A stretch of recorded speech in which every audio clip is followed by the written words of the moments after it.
Gašper, najprej čestitke za lepo zmago proti Danski. Danes vam je uspelo nekaj, kar vam včeraj ni, torej tudi zmagati tekmo brez sprejetega gola. Za vratarja verjetno to posebne tekme, ne? Ja, so posebne, valjda. Pač to je naš cilj, prijeti ne nobenega zadetka. Danes na srečo se je to zgodilo. Včeraj sem bil zelo blizu, evo, 2 minute 3 do konca sem ga dal, ampak nad za to, evo, nov dan, nova tekma. Danes smo dali res vse od sebe. Pa tudi fanti so mi pomagali okoli gola poskrbeti za tiste odbite pake, da so popucali, tako da so mi olajšali delo. Je pa bilo veliko več dela danes, kot recimo včeraj. Danci so veliko več strelov tudi ustrelili proti vašim vratom, tudi veliko več nevarnih napadov. Ja, se to je normalno, se tudi boljša ekipa, vedeli smo, da so oni dobri, prišli so pa tudi so bili popolni, a ne, iz NHL imajo oni dosti igralcev, tako da smo vedeli, da bo veliko strelov, težka tekma.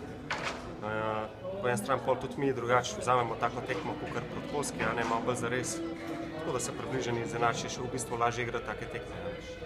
Samozavest včeraj zaradi visokega rezultata, zaradi visoke zmage, danes verjetno zaradi tega, ker ste premagali za nekatere celo prve favorite tega prvenstva. Kaj ostane za zadnjo tekmo z Belorusijo? Ja, nismo mi prvi favoriti.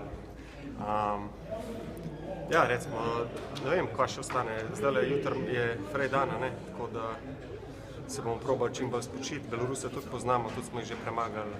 Še ena taka tekma z veliko streli, z veliko dela, brez podcenjevanja, tako da bomo probali še enkrat ponoviti uspeh proti Belorusiji, kakor Danski.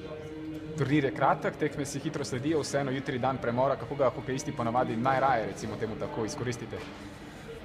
Pa zdaj mogoče kakšen lažji trening sred dneva, več ali manj počitek, kakšen sprehod.